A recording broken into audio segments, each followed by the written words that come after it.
Kita lanjut bahas spoiler Wudong Qiankun Season 7 episode 34. Oke lah, nggak usah caci cot banyak bacot, kita langsung masuk aja ke pembahasan.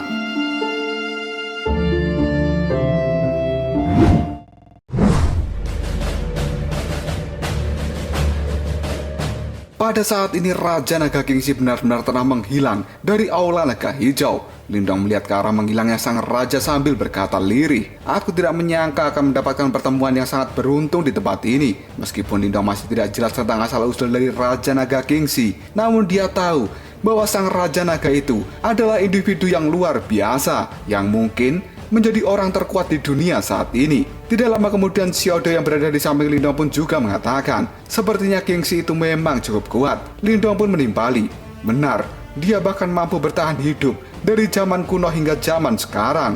Aku rasa dia ini benar-benar makhluk abadi. Xiaodo kembali berkata, dan dia cukup murah hati.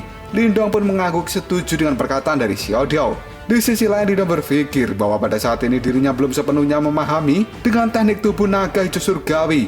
Namun Lindong yakin bahwa potensi dari seni bela diri ini tidak terbatas. Jika dia bisa sepenuhnya menguasai tubuh naga hijau, kemungkinan kekuatannya akan sangat menakutkan. Karena seni bela diri tubuh naga hijau ini berbeda dengan jari pemenjara surgawi. Karena sejatinya tubuh naga hijau bukanlah teknik untuk menyerang, melainkan untuk merubah tubuh fisik penggunanya sehingga dia memiliki kekuatan fisik yang kuat dan kebal terhadap serangan. Di sisi lain, ketika teknik ini digunakan dalam pertarungan jarak dekat, maka tubuh yang telah diperkuat menggunakan tubuh naga hijau surgawi, di setiap gerakannya pasti akan menghasilkan kekuatan pembunuh yang besar, yang bahkan serangan satu jari saja mungkin akan sebanding dengan seni bela diri. Dan untuk saat ini jelas Lindong belum mencapai tahap itu. Bahkan pada saat ini Lindong yang telah memiliki aura naga surgawi dari Raja Kingxi pun, dirinya masih belum bisa sepenuhnya mengeluarkan potensi dari tubuh naga hijau surgawi. Dan dia bahkan hanya berhasil membentuk sisik dari naga itu saja. Namun meskipun begitu, peningkatan Lindong sudah dianggap cukup baik oleh Raja Naga Kingxi.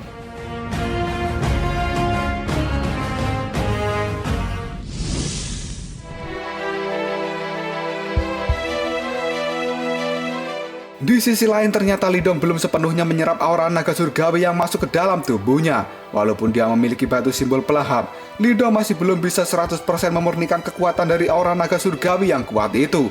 Dan secara bertahap, aura naga surgawi di dalam tubuh Lindong akan bersatu dengan tubuhnya jika kekuatan Lindong sendiri sudah semakin kuat. Di mana pada saat aura naga surgawi itu berhasil menyatu dengan sempurna, maka tubuh fisik Lindong akan sama kuatnya dengan tubuh binatang iblis. Tidak lama kemudian, suara gemuruh pun terdengar dan ruangan aula naga hijau mulai terdistorsi. Awan gelap dan petir semuanya telah menghilang. Bahkan lautan petir pada kali ini juga akan segera menghilang. Melihat kejadian ini Lindong berkata, benar-benar sesuai dengan perkataan dari Raja Naga Kingxi. Semuanya kini akan menghilang. Yang pada akhirnya proses menghilangnya lautan petir dan juga seisinya ditutup dengan bacaan Alhamdulillah. Yang sesaat kemudian aula naga hijau kembali menjadi ruangan yang gelap dan sunyi. Namun dalam kegelapan ini sesaat kemudian Lindong mendengarkan suara seperti air yang mengalir sampai jauh karena pakai rucika. Dia merasakan ada energi nirwana yang sangat megah dan juga tidak terbatas segera meledak ke arah Lindong seperti letusan gunung Tante Erni. Dan sesaat kemudian, ruangan gelap gulita ini dengan cepat berubah menjadi sungai pil nirwana sepanjang 1000 kaki. Lindong pun takjub dengan apa yang dilihatnya kali ini. Sebuah sungai berwarna merah cerah dengan cairan energi nirwana yang sangat kental. Dan di permukaan air itu juga ada api merah menyala yang merupakan api nirwana. Hal ini muncul karena megahnya energi nirwana di sungai pil nirwana yang telah mencapai tahap tertentu. Melihat pemandangan ini, Lindong tidak bisa untuk tidak berkomentar. Dirinya kini langsung mengatakan, sungai pil nirwana ini jauh lebih baik dibandingkan dengan sungai pil nirwana yang pernah aku temui sebelumnya. Dan sepertinya sungai pil nirwana ini dibuat dengan miliaran pil nirwana sehingga mampu membentuk sungai nirwana yang sangat berkualitas tinggi. Raja Naga Kingxi, dia benar-benar orang yang bermurah hati.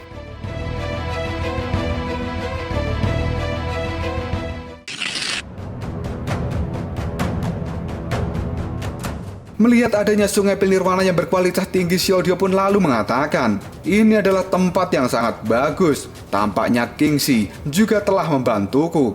Meskipun nanti diriku sudah meminum pil samsara, namun jika aku ingin membentuk tubuh fisik, aku masih membutuhkan energi yang sangat besar untuk mendukung dalam prosesnya. Dan sungai pil nirwana berkualitas tinggi ini adalah solusinya. Lindong pun tersenyum mendengar perkataan dari Xiao Diao. Dirinya memandangi Xiao Diao dan berkata dalam hati, jika Xiao Diao benar-benar dapat memulihkan tubuh fisik, walaupun dia tidak dalam kondisi puncaknya, namun itu jauh lebih baik daripada dalam bentuk roh seperti ini. Dan pasti, nanti Xiao Diao akan sangat membantuku di masa depan. Xiao Diao kemudian berkata, Lindong, saat ini diriku ingin membentuk tubuh fisik, namun kemungkinan aku memerlukan waktu yang tidak sedikit. Lindong pun menjawab perkataan dari Xiao Diao. Tidak apa-apa, karena kebetulan aku juga ingin berlatih di tempat ini dan naik ke tahap nirwana kedua. Karena perjalanan kita di ruang harta karun kuno telah selesai, maka aku tidak ingin buru-buru keluar dari tempat ini. Lagi pula di luar sana aku tidak akan menemukan tempat latihan yang lebih baik dari tempat ini.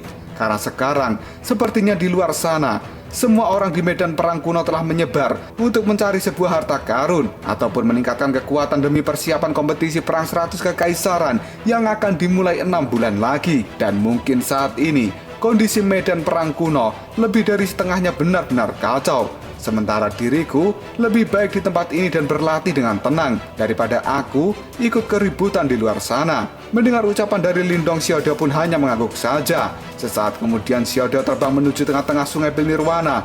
Dia pun kini segera mengeluarkan pil samsara dari tangannya.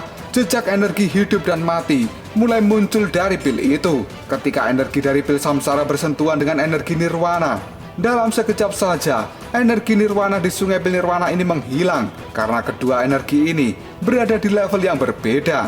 Jelas energi samsara akan langsung melenyapkan energi nirwana yang menyentuhnya.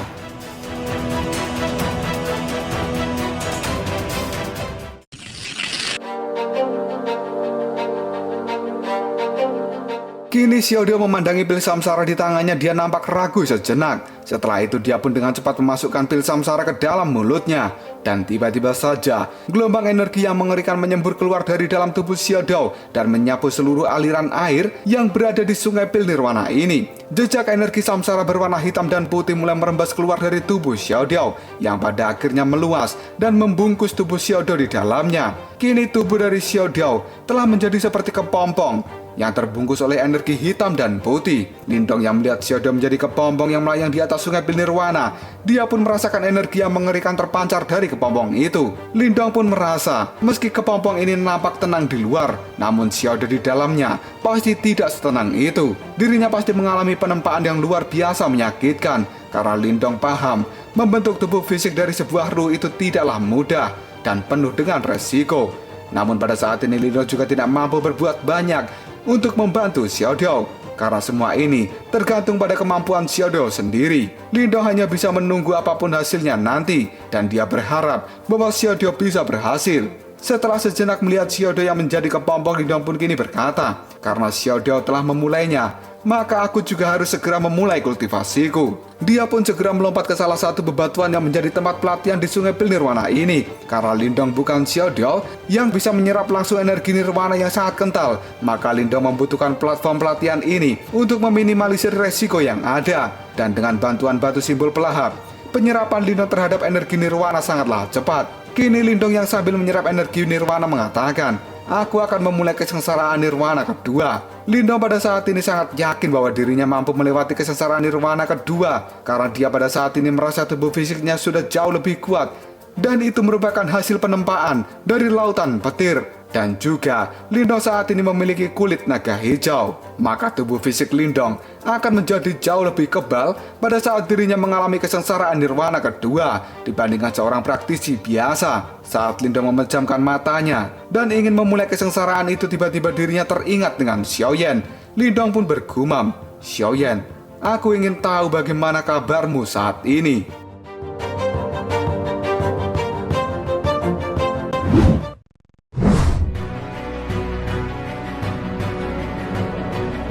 Cerita kemudian berpindah ke sebuah tempat yang memiliki bau amis karena darah dari pertempuran yang sangat sengit. Banyak sosok kali ini dikirim terbang ke udara dengan suara pertempuran dan juga pembunuhan yang bergema di medan perang kuno. Sosok-sosok yang dikirim terbang ke langit itu nampak tanpa emosi. Tubuh mereka kurus kering seperti mumi, namun di mata mereka memperlihatkan warna merah darah dengan niat membunuh yang brutal. Tempat pertarungan ini terlihat sangat kacau dan penuh dengan kehancuran. Hal itu sampai terlihat seperti neraka. Dan tiba-tiba saja, kali ini terdengar suara ledakan dari pukulan sebuah senjata. Lebih dari 10 sosok mumi pada saat ini meledak karena terkena pukulan dari tongkat berwarna hitam. Sesaat kemudian, sebuah aura yang brutal dan mengerikan memenuhi medan pertempuran ini. Aura itu pun terasa seperti binatang iblis dari zaman kuno. Sebuah bayangan manusia bertubuh raksasa pun terlihat. Dia memiliki otot yang sangat besar dan kemudian berjalan keluar dari gunung mayat serta lautan darah dengan langkah kaki yang berat sambil menyeret tongkatnya yang berwarna hitam pekat. Sesaat kemudian, wajah dari sosok itu pun terlihat sangat kusam. Dia saat ini telah menjadi seperti Raja Asyura yang penuh dengan aura pembantaian yang kejam. Bahkan mumi yang masih hidup sekarang tidak berani mendekati sosok tersebut. Tubuh dari sosok itu pun pada saat ini berlumuran darah. Dan dia terus berjalan menuju tempat akhir dari medan perang ini. Aura kejahatan dari sosok itu bahkan tidak mampu diredam oleh medan perang yang hancur dan juga berbau darah ini. Karena sejatinya, sosok ini benar-benar sangat mengerikan.